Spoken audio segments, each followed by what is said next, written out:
नमस्कार, मैं समर के मुखर्जी और आप देख रहे हैं डीजी फिल्में। आज का ये वीडियो उनके लिए है जो सेमी प्रोफेशनल कैमरे में डील करते हैं, चाहे वो डीओपी हो, चाहे वो कैमरामैन हो, कैमरा ऑपरेटर हो, या फिर हायर पर या रेंटल सर्विसेज में हैं जो सेमी प्रोफेशनल कैमरा रेंट पर देते हैं और वो चाहते हैं कि कुछ नया करें या नया कैमरा खरीदें। तो मैक्सिमम लोग ये सोचते हैं कि कौन सा कैमरे में हम जाएं, किस कैमरे में जाना उचित रहेगा, कैमकॉर्डर में, डीएसएलआर में या मिररलेस में। मिररलेस जो इधर बीच आया हुआ है और काफ़ी ज़ोरों से छा रहा है मार्केट में। तो मैं आपको बताना चाहूँगा कि आपको कौन सा कैमरा लेना चाहिए और किस काम के लिए लेना चाहिए और इन तीनों कैमरों में जो बेसिक डिफरेंस है वो क्या है और किस में क्या खूबी है, किस में क्या कमी है। तो सबसे पहले आते हैं कैमकॉर्डर। देखिए, कैमकॉर्डर आपको मैं स्क्रीन पर दिखा रहा हूँ। कैमकॉर्डर जो सेमी प्रोफेशनल कैमकॉर्डर है उनकी बात मैं कर रहा हूँ। उसका जो मेन यूज़ है वो है इवेंट शूटिंग के लिए।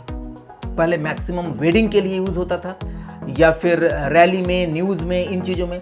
अभी भी इवेंट के लिए यूज़ होता है। अब चूंकि डीएसएलआर आ जाने की वजह से कई लोग मैरिज में डीएसएलआर यूज़ करते हैं, लेकिन फिर भी मैं आपको बताऊंगा, अगर आप बड़े मैरिज का कोई शूटिंग कर रहे हैं तो डीएसएलआर के साथ साथ एक सेमी प्रोफेशनल कैमकॉर्डर जरूर रखिए, क्योंकि इसमें जो कुछ खूबियाँ हैं वो किसी दूसरे कैमरे में यानी डीएसएलआर या सेमी प्रोफेशनल जो मिररलेस कैमरा है उसमें नहीं है। और उन खूबियों के बारे में मैं बता रहा हूँ कि अगर आप एक यूट्यूबर हैं या इवेंट शूटिंग करने वाले हैं और आपको फास्ट मूविंग है, आप कुछ दिखाना चाहते हैं, शूट करना चाहते हैं और हर समय चाहते हैं कि फोकस में रहे, आपको फोकस का या zoom in zoom out lens change करने का आपके पास समय नहीं है, तो ये कैमकॉर्डर आपके लिए उचित है।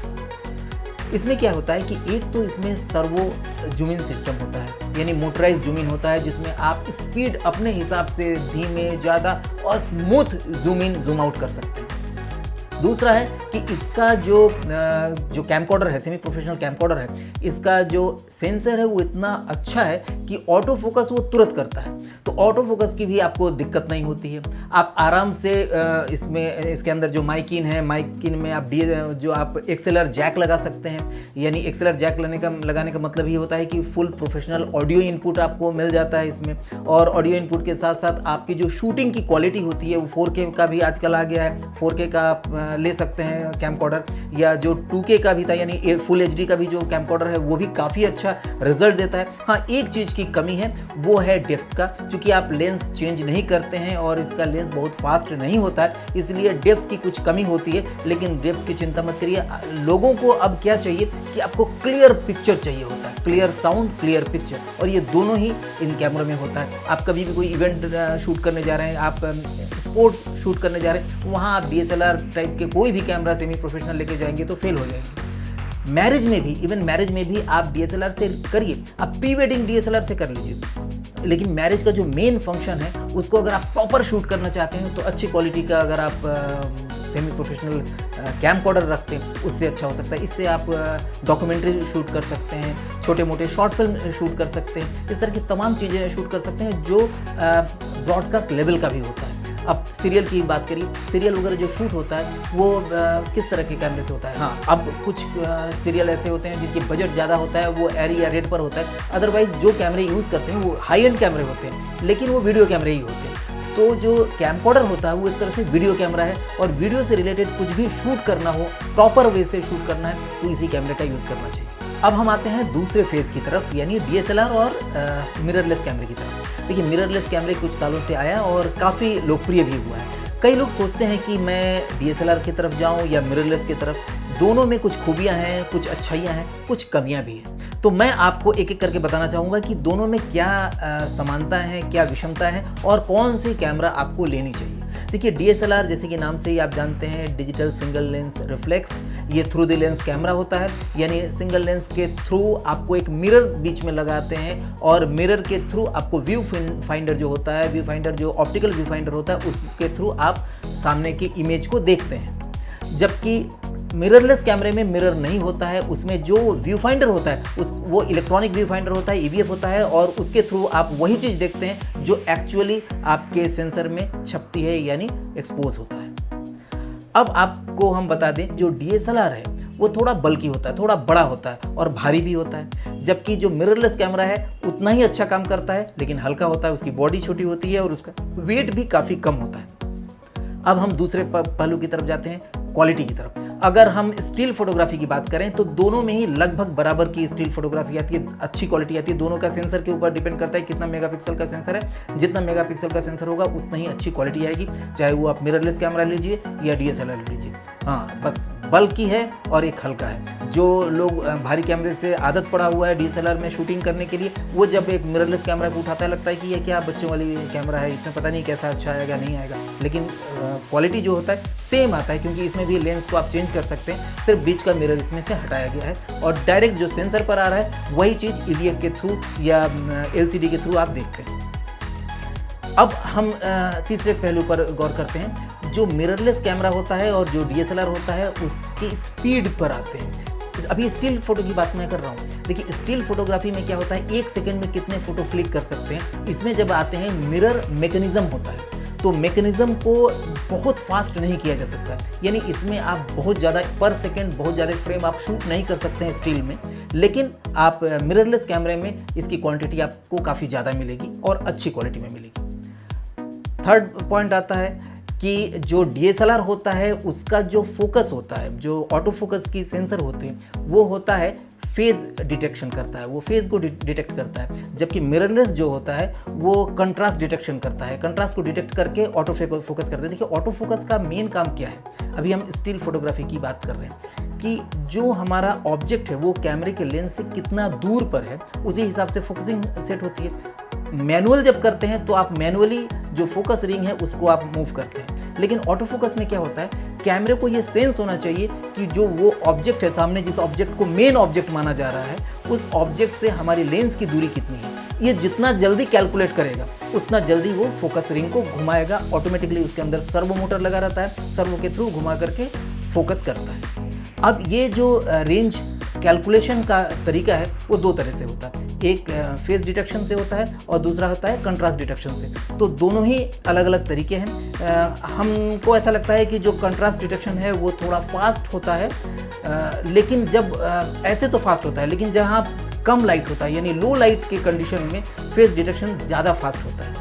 लेकिन अब जो नए नए मिररलेस कैमरे आते हैं उसमें दोनों ही तरह की चीज़ें दिए हुआ होता है, यानी फेस डिटेक्शन भी होता है, कंट्रास्ट डिटेक्शन भी होता है। दोनों के जरिए वो पता चल कर लेता है कि कितना दूरी पर हमारा ऑब्जेक्ट है, उसी हिसाब से फास्ट फोकस कर लेता है। तो इसमें हम लोग मानेंगे कि दोनों ही कैमरा एक तरह से ड्रॉ करते हैं और दोनों ही कैमरे अच्छे हैं।